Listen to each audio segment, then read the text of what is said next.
এইজন আৰু কোন মানুহ? ইউ পিৰ নগিনা সাংসদজনে সংসদৰ ভিতৰত ৰাতিপুৱা 3:30 বজাত কি কৰি আছে? বাপৰে বাপ, দেশদ্ৰোহী কাম কৰিলে নেকি তেখেতে? এখেতকতো আমি দেখা পাইছিলোঁ দিল্লীৰ যন্তৰ মন্তৰত সেই ভাঙি যোৱা ষ্টুডেণ্টবিলাকৰ আকৌ সেই মনবোৰত আকৌ এটা চাকি জ্বলাই তোলাত সহায় কাম কৰিছিল এই মানুহজনে। ইয়াতে কি কৰি আছে? আচ্ছা আচ্ছা আচ্ছা, আন্দোলন কৰি আছে নেকি? আচ্ছা, কালিৰ আন্দোলনটোতো আপোনালোকৰ চাইনাৰ এজেণ্টে কৰিছিলে চাগে, নহয় জানো? না কিবা বেলেগৰ এজেণ্ট আছিলে? আজিকালিতো তেনেকুৱা ধৰণৰ কথা চলে, সেইটোতো আৰু আমি নাজানো ন। কিন্তু এষাৰ কথা মনত ৰাখিব, উদ্দেশ্য কি? কি উদ্দেশ্যত এটা আন্দোলন কৰা হয় সেই উদ্দেশ্যটো বহুতো গুৰুত্বপূৰ্ণ। সেই উদ্দেশ্যটো গুৰুত্বপূৰ্ণ। আজি শিক্ষাক লৈ কেনে যিটো আন্দোলন কৰা গৈছে সেইটো আমি হাঁহি মুখে আমাৰ চৰকাৰে ইয়াক সমাধান কৰিব লাগিছিলে, কিন্তু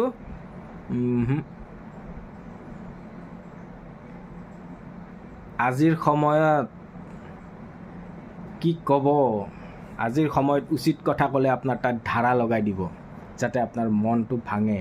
সংবিধান মতে যে দেশ চলি আছে মই কেতিয়াও নাভাবোঁ।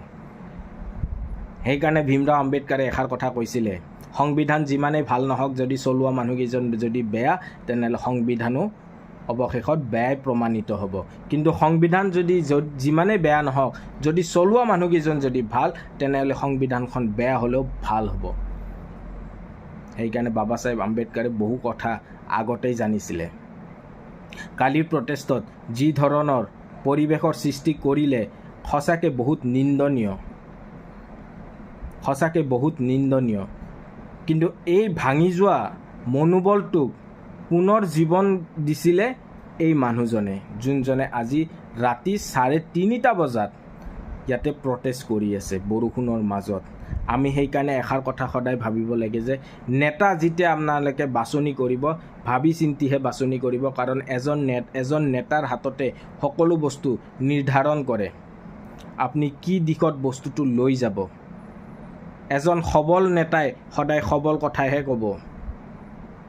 এই কথাষাৰ মনত ৰাখিব। আজি এই চন্দ্ৰশেখৰ আজাদ, মোৰ কোনো ধৰণৰ এখেতৰ লগত ৰিলেশ্যন নাই। কোনোবাই মোক ক'ব পাৰে একো মোৰ ৰিলেশ্যন নাই, কিন্তু এখেতক আজিৰ সময়ত মোৰ সন্মান 100 গুণ বাঢ়ি গৈছে। কাৰণ এই সময়ত, যিটো সময়ত ষ্টুডেণ্টৰ লগত সকলো ভাৰতৰ সকলো ৰাজনীতিবিদৰ পৰা সকলো দল সংগঠনৰ মানুহ থাকিব লাগিছিলে, কিন্তু এই মানুহজনৰ ভূমিকাটো অতি গুৰুত্বপূৰ্ণ আছিলে। আমি এইটো স্বীকাৰ কৰিবই লাগিব যে এই মানুহজনৰ ভূমিকা যথেষ্ট গুৰুত্বপূৰ্ণ আছিলে। আজি এখেতে ৰাতি 3:30 বজাত ইয়াতে আন্দোলন কৰি থাকিবৰ কাৰণে কি দৰকাৰ আছে? তেখেত এজন সাংসদ হয়, তথাপিও কৰি আছে। এতিয়া কিছুমানে ক'ব নিজৰ লাভালাভ, তেনেহ'লে আপোনালোকেও আহক লাভালাভটো লাভ ল'বৰ কাৰণে, আপোনালোকেও আহক লাভ ল'ব, কৰি দেখাওক। এতিয়া ক'ব কিছুমানে তেখেতে ৰাজনীতিৰ লাভ ল'ব আহিছে। আৰু ৰাজনীতিৰ লাভ যদি তেখেতে লৈছে, আপোনালোকে পিছ পৰি কিয় আছে? আপোনালোকেও আগুৱাই আহক, আমিও চাওঁ আপোনালোকৰ কিমান সাহস আছে এখেতৰ নিচিনা। আহক, আপুনিও ৰাজনীতিৰ সেয়া লওক, লাভালাভ লওক। মই যে ফোন হেকৰ ওপৰত যে কথা কৈ আছোঁ, কাৰ লাভালাভ হৈ আছে? ফোন হেক কৰি কেনে প্লেনিংবিলাক যে আগতীয়াকৈ জানে, এইবিলাকৰ লাভালাভটো কাৰ হৈ আছে? মইতো উঠামেই কথা।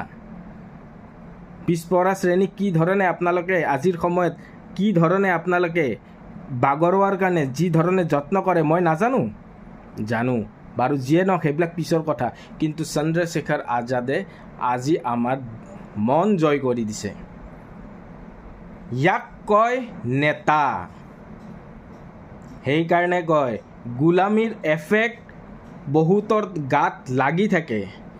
আজি সেই প্ৰমাণ আজিৰ প্ৰশাসনৰ পুলিচে দেখুৱাইছে। কাৰণ কাবাক ভাল দেখুৱাবৰ কাৰণে আৰু ভাল প্ৰমোশ্যনৰ কাৰণে আজি এই শান্তিপূৰ্ণ আন্দোলনত তেখেতসকলে লাঠিৰে কোবাই কোবাই মাথা পৰ্যন্ত ছোৱালী ল'ৰা কাকো এৰা নাই। কোনোবা এজন 16 বছৰৰ ছোৱালীকো বোলে কোবাইছে, এজন বৃদ্ধা 60 বছৰৰ ওপৰত এজন মহিলাকো কোবাইছে। লজ্জাৰ কথা। কাবাক সন্তুষ্ট কৰিবৰ কাৰণে এটা ভাল প্ৰটেষ্টকো আপোনালোকে বেয়া দেখুৱাৰ কাৰণে যত্ন কৰে। লজ্জা লাগিব লাগে আপোনালোকক। সেইকাৰণে আপোনালোকক কওঁ, ভাবি চিন্তি নেতা বাছনি কৰিব। নহ'লে আপোনালোকেও ৰহত তলে যাব। এবাৰ যদি ভাৰত দেশ গোলাম হয়, আপোনাক বচাবৰ কাৰণে সেই ভগত সিঙো নাহে। আমাক বচাবৰ কাৰণে আৰু গোটেই ভাৰতবৰ্ষখনক এখন ভাল সংবিধান দিবৰ কাৰণে এজন বাবা চাহেব আম্বেদকাৰো নাহে। মনত ৰাখিব এইষাৰ কথা। আজি মনে মনে আছে, কালি আপোনালোকক বুবা কৰি পেলাব। আজি বুবা হৈছে, কালি আপোনালোকৰ জিভা কাটি পেলাব। আজি আপোনালোকৰ জিভা কাটিছে, তে কালি আপোনালোকক চকুৰে নেদেখাও কৰি দিব। আজি যদি চকুৰে নেদেখা কৰিছে, কালি কাণেৰেও শুনা পাব নোৱাৰা কৰি দিব। তেতিয়া কি কৰিব? তেতিয়া আপোনাক বচাব কোনে আহিব? ভাবি চিন্তি চাব। কাৰণ আজিৰ সময়ত শিক্ষা ব্যৱস্থা ভাল নোহোৱাৰ এটাই কাৰণ হ'ল, শিক্ষা যেতিয়া বেপাৰ হ'ব, তেতিয়া সেই বেপাৰৰ কোনো মূল্য নাথাকে। বেপাৰীয়ে সদায় বেপাৰ হিচাপেই চাব। স্কুল যদি কোনোবাই খুলিছে বেপাৰ হিচাপে, তেনেহ'লে প্ৰথম প্ৰায়ৰিটি সদায় বেপাৰী এজনে সদায় পইচা কামোৱাটো বিচাৰিব। তাতে শিক্ষাটো পিছত, পইচাটো আগত, হয়নে? সকলো বস্তু বেপাৰ নকৰিব। বেপাৰ যদি কৰে, ইয়াৰ ফলটো গোটেই দেশবাসীয়ে ভুগিব লাগিব। কিন্তু আজিৰ সময়ত গোটেই বেলেগ দেশত শিক্ষা ব্যৱস্থাটোৰ মানদণ্ড বহুত ওপৰত, আৰু আমি সেই মানদণ্ড আৰু তলত কৰি লৈ যাই আছোঁ। ধন্যবাদ। জয় অসম।